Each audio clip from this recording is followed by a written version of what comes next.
안녕하세요. 인천 송도에서 살고 있는 25살 직장인입니다. 전문대 졸업하고 운 좋게 곧바로 취업돼가지고 22살에 본격적으로 돈을 벌기 시작했습니다. 네. 중학생 때부터 아르바이트 하면서 많은 돈을 버는 편이었지만 항상 다 써버렸었는데 회사에 취업하면서 이제 본격적으로 돈 모으는 재미를 알게 됐다는 거죠. 다행히 좋은 재미를 느끼기 시작했어요. 그러다가 이제 돈을 굴려보자 해가지고 코인과 국내 주식을 하게 됐는데 이게 다들 이게 같은 어떤 그런 구조인 것 같아요. 왜냐면 돈이 좀 모이면 현실적으로 부동산이 좀 멀잖아요. 멀죠. 한 5천 1억 모아도 사실 부동산 산다는 생각이 이게 쉽게 안 들거든요. 그렇죠. 그러다 보니까 이제 주변에서도 많이들 하시니까 너 코인 샀냐 하면서 이제 시작되는 거고 너 뭐 삼성전자 샀냐 하면서 이제 그렇게 하신 것 같습니다. 당시 모았던 1,000만 원을 코인으로 모두 날리고 모두.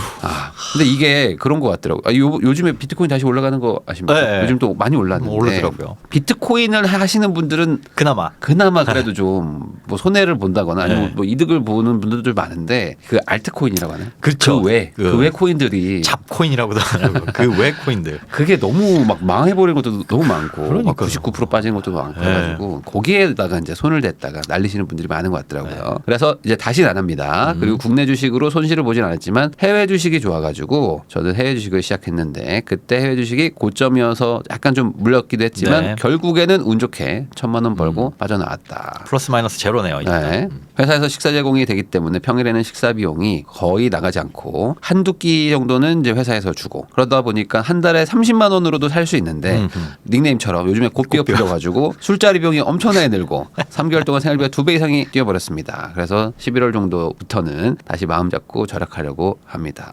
25년 중반의 기간이 만료되는 이제 기숙사에 살고 계시기 때문에 당장은 뭐 주거비도 들지 않는 상황이죠. 고민은 뭔가 봤더니 이제 제 집을 마련하는 내 집 마련이 좋은데 회사가 송도 바이오 쪽에 계시는 것 같으니까 또 회사가 송도고 이 동네 분위기 너무 좋다. 근데 이게 뭐 이걸 부정하는 사람은 없어요. 저도 송도가 너무 좋거든요. 송도 한 번씩 가면은 너무 그냥 그 느낌이 좋아요. 물론 뭐 바다가 동해 바다는 아니지만 그래도 바다도 있고 뭐 평지에다가 새로 만들어지니까 센트럴 파크 딱 보면 너무 좋더라고요. 그런데 이제 젊은 친구가 가서 살니까 얼마나 좋겠습니까? 문제는 집값이 너무 비싼 거죠. 일단 주식과 저축을 바탕으로 돈을 마련하고 싶습니다. 청약도 신청할 생각 있는데 송도에 집이 너무 사고 싶어서 다른 데는 넣지도 않고 있어요. 이거 어떻게 생각하십니까? 저는 어차피 송도 되면 좋겠지만 일단 미혼이시고 나이도 어리고 가점제 전혀 다 배제되고요. 그다음에 미혼이니까 특공이라고 할 수 있는 것도 그 청년 특공 이런 거 말고는 없는데 그것도 경쟁률 빡시고 면적 작고 그렇죠. 그래서 다른 곳에 청약을 넣지. 청약이라는 게 사실은 시세보다 조금 싸게 사는 그거밖에 없잖아요. 새 집을 시세보다 싸게 산다. 근데 그거밖에라고 하기엔 그게 굉장한 메리트이긴 한데 그것 때문에 다른 걸 안 한다. 그러니까 무주택 지위를 그렇게 그것 때문에 유지를 한다라는 것 자체가 되게 굉장히 좀 위험하다고 봐요. 실제로도 막 청약만 목숨 걸고 막 기대하고 있다가 다른 좋은 기회들을 못 놓쳐버리는 상황이 올 수도 있고 그다음에 청약을 넣으려면 딱 그 제한적이잖아요. 이 집, 이 아파트는 가격이 딱 정해져 있으니까 그거에 맞춰가지고 계약금이나 잔금 이런 것도 마련을 해야 되고 근데 이제 거기에 청약을 넣기 위해서 다른 청약은 하지도 않고 있는 상황이다. 어차피 둘 다 가능성은 없지만 그렇죠. 이게 청약이라는 것 자체가 원래도 확률이 좀 낮기도 한데 그걸 내가 이제 특정 지역으로 좁히면 사실 분양하는 게 뭐 많지 않을 수도 있고 그리고 이제 가격대도 이미 딱 확정이 돼버리는 어느 정도 금액대가 있으니까 내가 저거를 이제 과연 할 수 있을까라는 어찌 보면 이제 자기 스스로 자기를 좀 이렇게 결박하는 그런 느낌이 있는 거죠. 그래가지고 요 마음이 포기가 되면 좋은데 포기가 안 되는 거죠. 그게 쉬우면 뭐 당연히 딴 데 했겠지. 근데 그게 안 되니까 나는 30살이 될 때까지 아직 어리니까 돈으로 많이 3억 정도를 모아가지고 이걸로 송도의 집을 그러니까 기승전 송도인데 어떻게 생각하냐 이겁니다. 3억으로 송도의 집을 사려는 거는 욕심일까요? 이게 참 여기 짚고 넘어가야 될 것 같습니다. 송도에 집을 3억으로 사는 거 가능하죠. 왜 안 되겠습니까? 가능하죠. 근데 이제 그 지역에서 예를 들어 행정구역은 송도죠. 근데 약간 좀 그 동네에서는 그래도 조금 약간 좀 하위 취급을 받는 거를 살 가능성이 상당히 높아지거든요. 가격대들이. 여기는 나중에 내가 오겠다라고 생각을 하셔야 되는 거지. 지금부터 나는 처음부터 여기를 간다 생각하면은 이게 너무 안타까운 게 이 동네를 계속 보고 있고 난 근로소득을 모으잖아요. 그럼 보통은 자산의 상승 속도가 근로소득 모으는 것보다 빠른 경우들이 많아가지고 잡을 수가 없는 경우들이 오기도 합니다. 809는 아직 저렴합니다라고 얘기를 하셨는데 있는데 그런 어떤 특정 지역을 말하는 건 아니고 이 송도라는 데가 전체적으로 좀 비싸다. 어쩔 수 없이 근로소득자한테는 약간 좀 금액대가 상당히 좀 높은 곳이긴 합니다. 3억을 언제 모을까? 이것도 사실 생각을 해봐야 되는 거죠. 저게 오래 걸리. 지금 1억이고 지금 30살 앞으로 6년 정도 있는 그 기간 동안 모으겠다라고 하는데 그 기간 동안 집값이 송도 집값이 가만히 있어주면 모를까 그럴 가능성도 희박하고요. 네, 또 4조 2교대라서 열심히 일을 하고 있기 때문에 먼 지역으로 갈 수는 없다. 그래서 송도라면 구축 아니면 타 동네라면 신축 분양을 받고 싶은데 어떤 선택을 할 것 같으신가요? 자산이 얼마인지도 한번 좀 봐야 될 것 같은데 저축도 그래도 한 150에서 280 그러니까 잘하시는 분이에요. 네, 오르락내리락 하긴 하지만 남는 돈은 다 모으는. 네. 지출도 보면은 뭐 좀 줄일 게 있을까요? 아까 요거. 네, 30만 원이면 생활이 가능하다라고 했는데 공과금, 통신비, 보험료, 대출이자 요 정도. 요 정도 합치면 이제 30만 원. 근데 이제 대출이 있네요. 이 우리 사주 받느라고 회사에서 대출 받아가지고 그걸 우리 사주에 넣어서 그것도 이제 네. 수익이 좀 잘 난 것 같아요. 근데 여기에 이제 식비 네. 최근에 급격하게 증가했다는 술자리 비용, 네. 취미, 요거 합치면 네, 그거 합치면은 꽤 크죠. 적지는 않죠. 적지는 사실 않죠. 지금 기숙사로 주거 비용이 해결이 됐는데도 네. 어쨌든 한 120, 130을 쓰시는 거면은 뭐 아주 적게 쓴다고 보기는 좀 어려운 상황이고 보험료 9만 원. 요것도 좀 너무 많은 거 아닌가요? 세죠. 24살의 나이에 저 24살인데. 정도면 저것도 이제 해약하고 다시 가입하는 게 아니라 저 정도면 특약 같은 게 많을 테니까 네. 뭐 일부 사망보험금 이런 거 덜어내시면 저것도 뭐 한 2, 3만 원 정도는 충분히 줄일 수 있는 여력이 되고요. 네.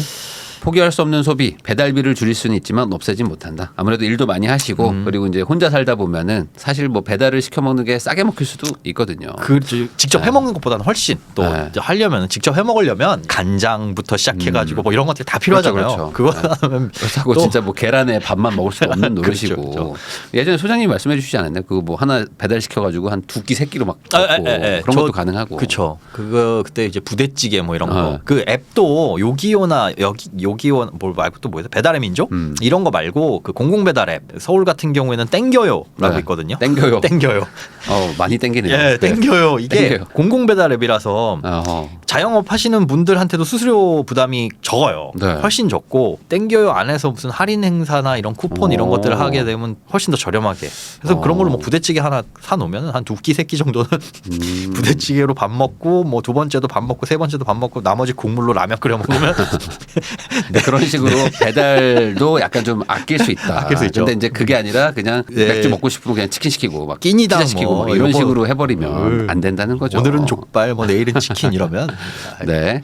주거 상황은 기숙사 거주하시고 차량도 없는 아주 지금 우량한 상황입니다. 저와 같은 상황이라면은 돈은 당연히 모을 수 있다. 네. 스스로 지금 마인드도 좋으세요. 그래서 자산도 많아요. 지금 이 나이에 많이 1억이나 모았어요. 있거든요. 되게 지금 괜찮은 상황인데 하나 그 송도를 사기에는 지금 조금 뭐 모자랄 수 있다. 요것 때문에 지금 되게 고민하고 있는 분입니다. 한번 연락을 해가지고 내용을 한번 들어보겠습니다. 예. 안녕하세요. 곱비 풀린 막내님이시죠? 네, 안녕하세요. 네. 보니까 지금 자산이 되게 많아요. 생각보다.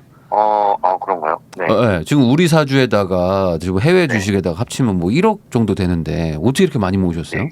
그게 저희 회사 네. 일단 취업하기 전까지는 모은 돈은 없었고요. 취업하고 나서 모은 거고, 근데 성과급이 좀 작년, 재작년에 많이 나와가지고. 아니, 그래도 2, 3년 만에 이렇게 모은 거예요? 야. 네, 21년 초에 취업해서 네. 지금까지 그렇게 모았습니다. 좋네요. 그러면 진짜 또 주식으로 번 돈은 아까 말한 1,000만 원 정도인 건가요? 그러면? 나머지는 다 저축이에요? 네. 그러면 진짜 대단하신 것 같아요. 네. 연봉 이상으로 모은 느낌인데 어떻게 이게 가능하지? 성과급이 진짜 많이 나왔나 보다. 그러게. 네, 성과급이 많이 나왔어요. 그러면은 되게 지금 상황도 되게 좋으신데 문제 하나는 그거밖에 없네요. 송도 바라기. 나는 그냥 송도만 너무 좋아서. 네. 다른 동네를 가보시긴 했나요 혹시? 그 옆 동네들 사실 이 근처에 이제 뭐 다리 건너면 네. 논현동도 있고 네. 뭐 연수동도 있고 한데 그치. 그런 동네는 별로 땡기지가 않더라고요. 눈높이가 너무 높아졌어. 아니 이게 조금 그렇게 멀지 않거든요. 그러게. 예를 인천시청 네. 쪽으로만 가도 그렇게 막 많이 멀지 않은데 도저히 나는 거기 갈 수 없는 몸이 됐나요? 이제는? 아니 가면 갈 수는 있겠는데, 근데 네. 이 송도 분위기가 너무 좋아서 깨끗하고 한적하고. 그렇죠. 네. 사실 더 좋은 동네 가잖아요. 그럼 더 좋아요. 막 그래요? 강남 가고 막 이러면 더 좋을 수도 있거든요. 더 좋은 것들이 사실 많으니까 가격에 반영이 되는 거잖아요. 네네. 네, 그러니까 제가 드리고 싶은 조언은 오긴 올 겁니다. 여기 나중에 오긴 올 거예요. 근데 다른 데를 들렸다가 온다. 한 번에 가려고 하시면은 조금 안 좋은 경우들이 많더라고요. 오히려 내가 여기만 바라보고 있으면 여기를 못 들어오고 다른 데 가서 뭔가 자산도 불어나면서 저축도 열심히 하시면은 그걸 기반으로 다시 돌아올 수 있는 분들이 훨씬 더 많더라고요. 왜냐면 여기 소장님도 계시지만 그 송도 하면은 어떤 느낌입니까? 그 지역에서는. 그래도 높은 층? 그렇죠. 그러니까 이게 뭐 수도권이나 서울까지 막 다 합치면은 뭐 모르겠지만 인천에서는 사실상 좋은 지역에 강남 같은 속하잖아요. 느낌이지. 네네. 네, 그러다 보니까 그 동네를 내가 다이렉트로 갈 수 있는 분이 사실은 별로 없죠. 내가 그게 된다면 다른 분들도 당연히 그게 될 테니까 그런 게 반영이 돼서 가격이 더 올라갈 수밖에 없는 거거든요. 네, 그래서 저는 뭐 인근 지역으로 아까 말씀하신 또 그 바다인가 강인가 그 하나만 건너면 네네. 바로 가격대가 확 내려가잖아요. 네. 그런 데들도 뭐 지금 뭐 재건축 한다고 뭐 지금 추진하고 있는 곳들도 있고 아직 내가 젊기 때문에 충분히 선택할 수 있는 선택지들은 많거든요. 좀 근데 청약 생애 최초 이런 거를 좀 넣고 싶어 해서. 특공은 저는 근데 가급적이면 미혼 때는 반대예요. 결혼하실 생각 있으시죠? 네네. 결혼을 하게 되면 만약에 청년 때 청년 특공이 됐다? 네. 근데 청년 특공 자체가 그렇게 크게 좋지가 않잖아요. 면적 제한도 있고. 네. 그렇게 해서 근데 특공을 써버리게 되면 결혼하게 돼서 세대가 구성이 됐을 때 특별 공급은 생애 한 번만 쓸 수 있거든요. 그 세대에서 평생 한 번. 네. 그렇기 때문에 이 지금 결혼한 이 세대에서는 뭐저 신혼부부 특별 공급, 다자녀 특별 공급 뭐고 뭐 아무것도 안 돼요. 전과가 하나 생기는 거예요. 그냥 전과자가 되는 거예요. 그래서 그 아까운 특공을 이렇게 써버리긴 좀 아쉽고 물론 이제 될지 안 될지 모르지만 네. 된다고 한다면은 앞으로의 모든 특별 공급 기회는 다 그냥 잃어버리는 거니까 저는 그 청년 특공이나 이런 것들 어차피 될 가능성도 낮지만 그거는 그냥 남겨두시고 다른 지역의 특별 공급 뭐 청년 특공 아닌 뭐 추첨제 물론 민영 아파트 민영 주택이 대부분이겠지만 그런 것들을 조금 추첨제 있는 민영 주택으로 노려보시는 게 차라리 낫지 않을까. 그리고 이제 주식을 좀 잘 하셨잖아요. 어쨌든 1,000만 원의 수익이 난 거잖아요. 네네. 그럼 주식을 계속 해보실 생각은 없으신가요? 어떠세요? 했더니 나는 못하겠다 이런 생각이 드셨나요? 아니요. 더 사실 지금 자신감이 좀 붙은 아, 상태라서 근데 막 그렇다고 매매를 많이 하는 편은 또 아니고요. 지금도 사실 주식에 많이 들어가 있는 상태고 다시 그래서 이제 집을 살 때도 모든 시드를 다 빼서 사고 싶지는 않아요. 그러면은 여유가 있는 상태에서 송도를 사겠다? 이거 어떻게 얼마를 버시려고 그러는 거야 도대체? 송도면은 한 20억 버시려고. 송도면 다 뺀다. 네, 송도는 다 빼고 근데 지금 기숙사 살고 있는데 그래도 한 1, 2년 뒤에는 나가야 되거든요, 기숙사를. 네. 그래서 그때 이제 근데 1, 2년 안에 송도를 사기는 물론 살 수는 있죠. 뭐 대출 받고 하면 뭐 살 수는 있습니다. 금액대들이 뭐 송도라고 해서 다 비싼 건 아니니까. 그렇지만 뭐 저는 개인적으로 뭐 그렇게 하시기에는 지금 나이도 어리시고 그리고 분명 이제 직업이 뭐 어떻게 바뀔 수도 있고 뭐 직장이 바뀔 수도 있고 뭐 결혼을 하게 되면서 뭐 어떤 다른 데 살아야 되는 경우들도 있기 때문에 지금은 아직은 좀 이제 목표를 조금 낮추시고 투자 목적으로 무언가 뭐 전세를 끼고 어디 뭐 다른 걸 산다든지 뭔가 그런 식으로 해놓는 거는 전 좋다고 보지만 지금 막 실거주를 막 고려해가지고 당장 뭐 사는 거는 지금은 아직은 좀 너무 섣부르다. 나이 때도 그렇고 그렇게 좀 정리할 수 있을 것 같거든요. 네네. 네. 그 혹시 뭐 다른 얘기 뭐 해주실 게 있을까요? 그리고 차츰차츰 늘려가는 이게 버는 돈 전부 지금 남는 돈 전부 저축은 잘하고 계신데 이 자산을 또 불려 나가야 되잖아요. 그 과정으로 생각하신 게 이제 해외 주식 정도 이제 코인은 안 하시고 해외 주식 정도를 생각하고 있는데 그것도 사실 한계가 있고 변수가 있거든요. 주택 가격보다 훨씬 더 변동성이 크고 그렇죠. 그렇기 때문에 황금성이 좋은 거긴 한데 올해 수익 난 거예요? 1,000만 원? 네, 올해 난 거예요. 그러면 이제 내년에 세금을 무지막지하게 내셔야 됩니다. 양도세가 250만 원 제하고 나머지 750만 원에서 22% 세금을 내야 되니까 74, 한 150, 160 정도는 세금으로 나가거든요. 근데 그게 이제 사이즈가 커지다 보면 올해는 수익 나서 내년에 세금 낼 땐 그래 뭐 그럴 수 있어 그러는데 내년에 만약에 손실이 발생하면 작년에는 세금 냈지만 그거 세금 돌려주는 것도 아니고 그래서 그렇죠. 모은 목돈 이렇게 시드 굴리는 것도 좋은데 그것마저도 구주택이나 이런 것들로 어느 정도 돈이 모였을 때 부동산을 통해서 자산 가치를 조금 올리는 것도 한번 생각은 해보시는 게 좋을 것 같아요. 네. 네. 너무 내가 송도의 실거주만 생각하고 있으면 사실 뭐 다른 걸 아예 할 수가 없거든요. 부동산 예. 쪽은 아예 할 수가 없는데 사실 뭐 부동산도 뭐 투자로서는 뭐 상당히 안정적인 자산 중에 하나니까 네. 이걸 좀 지역을 좀 벗어나서 네. 이제 내가 좀 다른 데서 뭐 했다가 일로 나중에 온다든지 뭐 결혼할 여자분이 생기면 그때 같이 돈을 모아서 뭐 그때 사러 들어온다든지 뭐 그런 식으로 하시는 게 좀 좋을 것 같습니다. 네. 아, 다른 지역도 꼭 좀 가보세요. 다른 지역들도. 송도가 유독 좀 깔끔하게 잘 돼 있어가지고 이게 사람의 마음을 약간 좀 혹하게 하는 게 있어요. 근데 다른 데들도 살기 좋은 곳들도 많으니까 한번 네. 보시면서 다른 금액대들, 현실적인 금액대들인데 살기도 괜찮은 동네들도 많이 있구나라는 걸 한번 알아보시는 게 좋지 않을까. 네, 알겠습니다. 네, 혹시 질문이나 뭐 궁금하신 거 있으세요? 근데 사실 제가 송도를 첫 집으로 하겠다는 거는 한 30대 넘어서 생각을 한 거였거든요. 네. 그 전까지는 아파트를 살 생각을 아예 안 하고 있었고 네. 전세로만 다니려고 했었는데 네, 네. 전세보다는 그러면 다른 지역에 매매로 가는 거를 추천하시는 걸까요? 지금 제가 봤을 때 우선 주식을 한번 그래도 성과가 한번 있었잖아요. 그러니까 주식을 네. 우선 한번 좀 해보시고요. 제 개인적인 의견은 네네. 주식을 잘하는 분들은 사실 집을 사는 것보다 훨씬 더 성과가 좋은 경우들이 많거든요. 왜냐면 어쨌든 뭐 아까 세금 얘기도 해주셨지만 뭐 네. 국내는 아예 세금도 없기도 하고 그러니까 이제 뭐 주식을 한번 조금 더 해보실 마음이 있으면 저는 하는 것도 추천드리고 그 다음에 주식에서 난 도저히 성과가 안 날 것 같다. 뭐 그럴 때 이제 사실 부동산으로 가셔도 아직 나이도 젊으시기 네, 때문에 젊으니까. 나쁘지 않다고 보거든요. 아까 방금 말씀하셨던 것처럼 이제 25년에는 이제 기숙사를 나와야 되는데 그때 뭐 내가 전세를 얻어가지고 그 집에 대한 욕심만 좀 많이 안 부리시면 좋을 것 같아요. 그냥 정말 싼 월세에 사셔도 상관없잖아요. 지금 내가 네, 젊기도 하고.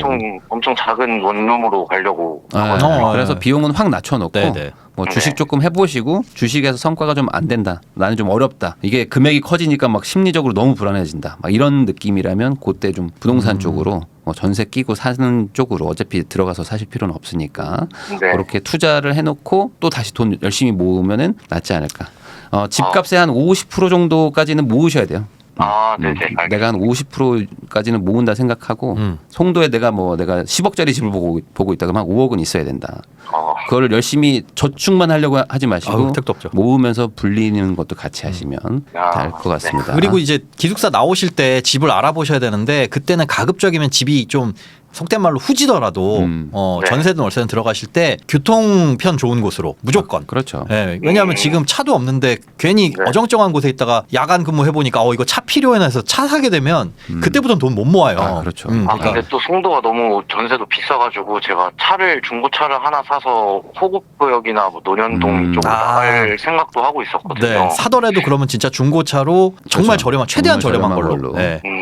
네, 지금 잘하고 계시니까 요 컨디션을 최대한 유지하자. 지금의 어떤 네. 저축률이나 이런 것들 유지하면서 부동산 공부 조금 하면서 주식도 좀 뭐 우량주 위주로 뭐 장기 투자하시는 개념으로 가면 좋지 않을까라고 생각을 합니다. 다시 한번 또 사연 보내주셔서 감사드리고요. 잘 선택하시면 좋을 것 같습니다.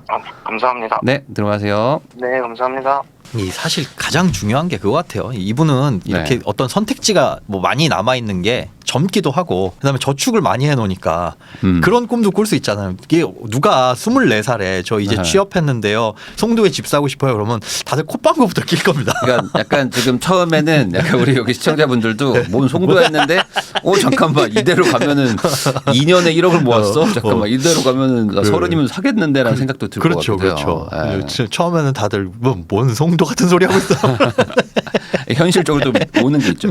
그래서 이게 진짜 무서운 게 네. 저는 저축이 어느 정도 되고 그리고 나서 이제 금액대가 좀 모이면 원래는 절대 불가능할 것 같은 게 이제 현실화가 좀 되잖아요. 맞아요. 그러면서 사실 돈 모으는 재미도 더 생기고 뭔가 공부도 하게 되는데 꽤 많은 분들 우리 사연 보내주시는 꽤 많은 분들이 그 단계까지 못 가니까 이거 모아서 뭐 하냐 이러다가 이제 다 써버리시는 게 많은 것 같아요. 이 저축을 포기하는 그 단계가 뭐냐 하면 한 달에 나 진짜 열심히 저축해가지고 뭐 100만 원씩 모으는데 1년 모아봐야 이게 뭐 몇 억이 되는 것도 아니고 주식에 넣었다가 손해보고 코인에 넣었다가 망하고 막 이래서 네. 열심히 저축했는데 해봐야 뭐 1200만 원밖에 못 모았어? 야 이걸로 10년 모아야 1억이네? 그렇죠. 그럼 그런 그때부터 이제 생각을 하죠. 포기를 해버리거든요. 근데 누구든 처음부터 내가 저축해가지고 그걸로 막 50억짜리 빌딩 사고 그런 사람 없어요. 진짜 자산가가 아니면. 네.